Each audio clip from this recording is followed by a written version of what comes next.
Most dads quit training, not because they don't care, but because the season of life they're in quietly changes the rules. What worked before kids doesn't work after, and what works with a newborn won't work when your kid is running around the house. Today, I want to talk about how training has to evolve through the different seasons of fatherhood and how to stay consistent without burning out or disappearing from your family. Welcome back to the Hybrid Athlete Dad Podcast. Super excited to be having you tuning into today's episode where I'm going to be talking about training through the different seasons of fatherhood.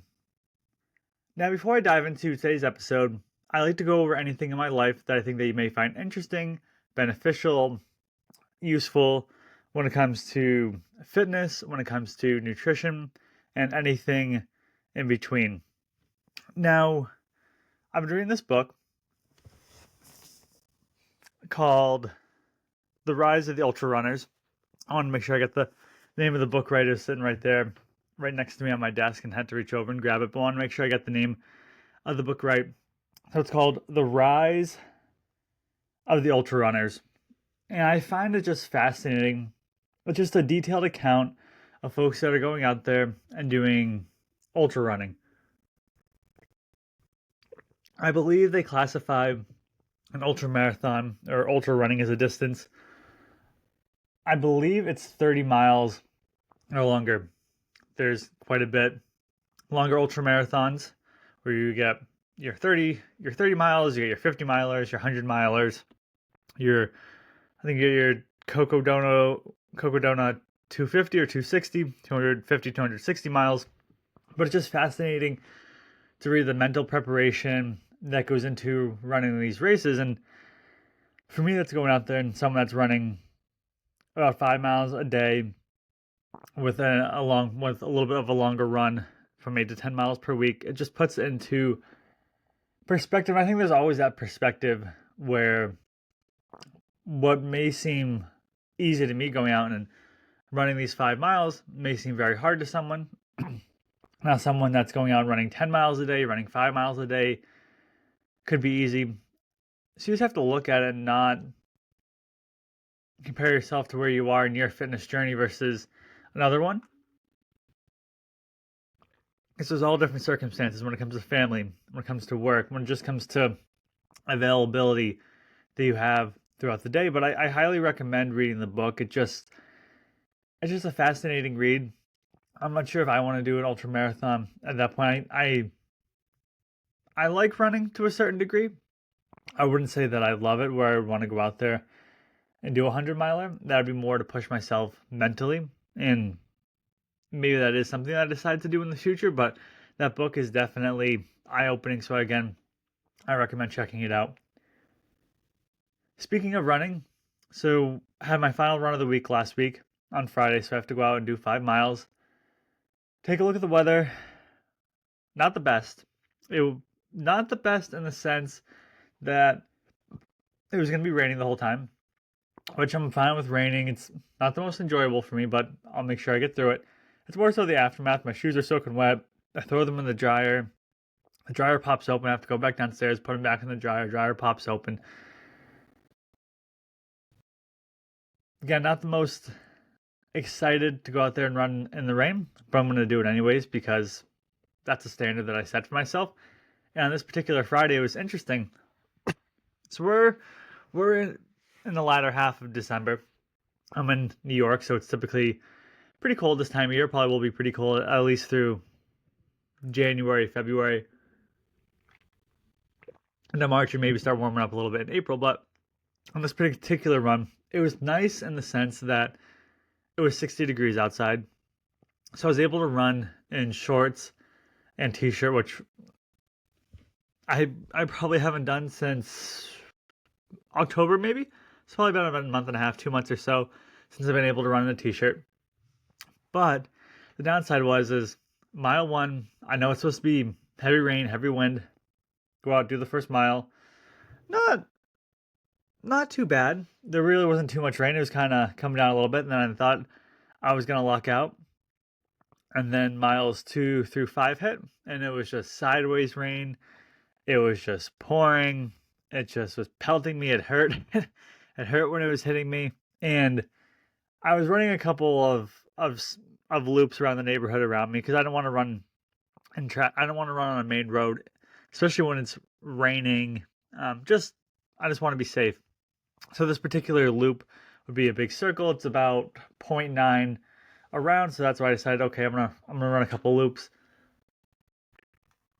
In this neighborhood, the people probably inside their houses probably thought I was crazy, but nonetheless, and part of the loop I would run with the wind, part of the loop I would run into the wind, and it was particularly windy, and there was wind gusts of 46 miles an hour, and I tell you, when those wind gusts would hit me, I would drop my head because I was wearing a hat and just try to push through and let the wind go by. I'd obviously I wouldn't stop. I would still try to keep running, but I've experienced a lot of wind, especially when I'm running in the winter. I don't know if I've experienced anything that windy before, but I was able to push through it, and it was nice when I finished off those 5 miles, and I'm like, done for this week. Put my gear on, go outside in the cold. I can just enjoy the fruits of my labor this week. So that was a nice run. Definitely a little bit different, but still going to hold myself to the standard and push myself whether I feel comfortable or not. And that leads us into today's episode, which again is training through the different seasons of fatherhood. Fatherhood isn't static. Your schedule, your energy, and your priorities shift constantly. They shift when my daughter was first born. As she gets older, it's different than when she's at home versus when she's at daycare. Now we have a second daughter on the way that's going to be born in about 3 months from now. I know the priorities will shift. The schedule's going to shift. Definitely energy. If you have a toddler at home, you know that takes a lot of your energy, and it's a good thing, but definitely takes a lot of your energy. And there's just these different seasons where, okay, now I have this newborn at home. What does that look like? Okay, now my daughter is 6 months, a year. Now she's 2 years. Now she's 2.5 years. Okay, I have another one on the way. How's that going to change my schedule and my alignment, my energy, my priorities? And it's just working through all these different seasons that you have as a father. And I would say that the mistakes that most dads make is just trying to train like they did in a previous season. Like, if I tried to train how I trained before my daughter, it would be next to impossible. I got up later, I would go to the gym, I could go on runs whenever I wanted, and then I realized, like, I want to be home for my family. I want to be with my family. I want to be there when my daughter gets up in the morning. I want to make sure that I'm not working out when my daughter is home for the day, unless there's something that comes up. And just learning that each season of life, especially with a child, is going to be different from the previous season. So sometimes you may have to switch up your routine, your schedule, and what you're doing. Now, as a new dad, it's all about survival mode. You have sleep deprivation and unpredictable days. I know when we first had our daughter, people are always saying, oh, make sure you get your sleep in now. And yeah, to a certain degree, like, you expect to be tired, but there's nothing that can really prepare you for what the sleep is going to be like when you're waking up every couple hours throughout the night when you haven't done that before. Occasionally I won't sleep good. I might wake up throughout the night, but not in the sense where I'm going to be waking up multiple times for weeks and months on ends. And then you get the unpredictable days. It's our daughter being sick, she's being sent home, or she's up in the middle of the night for the whole entire night. And you're just going to have these unpredictable days, which is just going into that survival mode. You're learning each other, especially as a new parent. You can read all the books in the world, but until you have a son or daughter, there's nothing that can prepare you for being a parent. And what worked best for me early on, especially as I was sleep deprived, was having a little bit quicker of a workout session. So working for about 30 to 45 minutes instead of doing an hour. It was doing a little bit easier run. So I wasn't doing as many tempos. I wasn't doing as many hills because my energy was being zapped. Not that I didn't want to push myself, but I'm in this brand new season of life and I'm just trying to figure it out. And I learned that sometimes I had to just train whenever I could, especially I'm on paternity leave. I have a couple months off. My wife's home. Now, our daughter, she's for the most part, she's consistent. She goes to bed about 8, wakes up about 7. Well, when I have a newborn, there's no guarantee that that's going to happen. What could happen is she's up throughout the night, or needs a bottle at 3, or she needs a bottle at 2, and she's up for 2 hours, and then trying to get up to go to the gym, or do I catch up on my sleep and allow the energy to get me through the day? And then sometimes, okay, I might be showing up at the gym at 10 or 2 p.m., 10 a.m., 2 p.m. Whenever I can fit that into my schedule, I'm still going to hold the standard. I'm still going to go to the gym, but it's just going to be a little bit different when I have a newborn at home. The biggest mindset shift that I had was consistency over anything else. It's just continuing to show up day in and day out.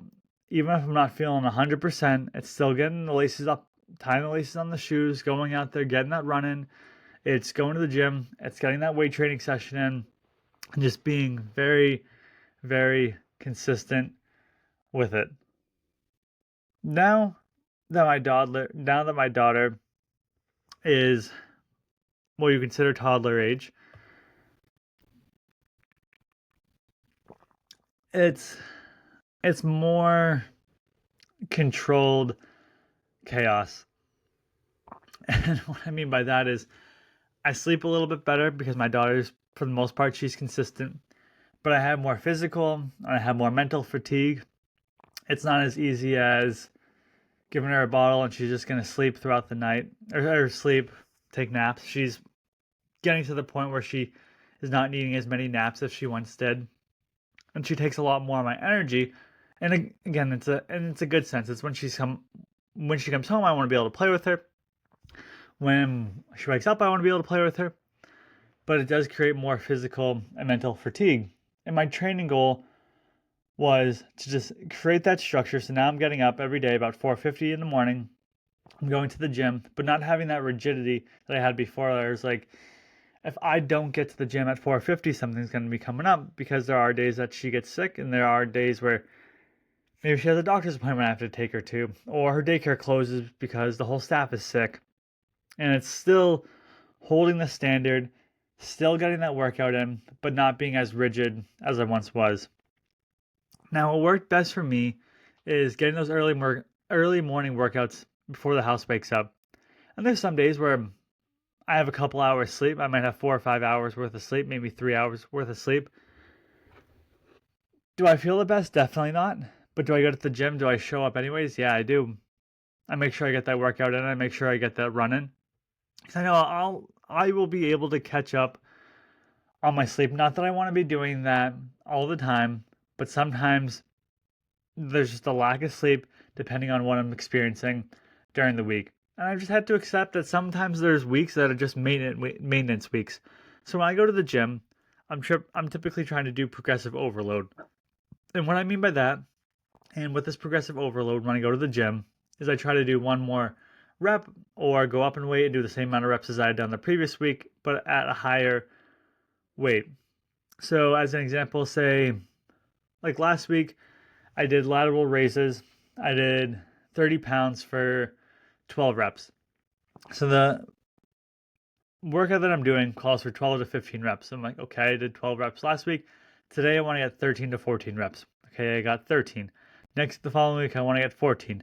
Then I want to get 15. Okay, I hit 15. Now I want to go to 35 pounds. Okay, I'm at 35 pounds for 12 reps. Okay, now I want to get 13 reps. So I'm just slowly building it up over time, and I'm just progressing. Then there are weeks where you just have those maintenance weeks where our daughter's really sick. There's a lot going on, where I did 30 pounds for 13 reps, 12 reps last week. Let me just hit that again. I'm mentally exhausted. I want to get this workout in. I know I'm going to hit the gym hard next week, but just dealing with it this week and just trying to maintain everything that is going on. I want you to understand that the season you're in isn't permanent. Every phase ends, even the hardest ones. When our daughter was first born, the hardest was probably those first 4 or 5 weeks. We were getting adapted to our new lifestyle, our new changes, especially the sleep schedule. That's really the hardest of it all, is getting that lack of sleep. But eventually that's going to come and go, and the season's going to change, and something new is going to take its place. Because if you quit during the tough seasons, it's just going to make restarting just so much harder. That's why I just go back to making sure you have that consistency, that you continue to show up, that you continue to hold the standard no matter what season of life that you're in. You just have to have these non-negotiables, which for me, 30 miles a week running, 5 strength training sessions in the gym. That's a non-negotiable. I'm getting that done. I make sure that that happens. When I'm recording this episode, we have Christmas coming up a little bit later this week, and I can't go to the gym. I can't run on Christmas. So that's Thursday. So typically on Thursdays, I do a certain workout. I do a certain run. Well, I don't want to be at the gym when my daughter wakes up. I want to be able to be home when she wakes up, and hopefully Santa comes and we can have that excitement together if he does come. So the non-negotiable this week is I'm still getting those 30 miles in, and I'm still getting those 5 workouts in. So what does that mean? I have to go out and I have to train on Sunday. Do I prefer training on Sunday? Not really. I prefer to keep my schedule to Monday through Friday because I enjoy having Sundays off. But the non-negotiable for me is to make sure I get these strength training sessions in and I get these runs in. So now I'm going to make sure that I get it done on Sunday. So that way, having that little wrinkle in the week, having that off, that I'm still going to be able to get these workouts and these runs in. Now, the real goal that I have is to just be healthy, it's to be present, and it's to be there for my daughter long term. Because I want to make sure that I can always show up for my daughter when she needs me, anything that may be going on in life. I want her to not be embarrassed by me, in a sense that,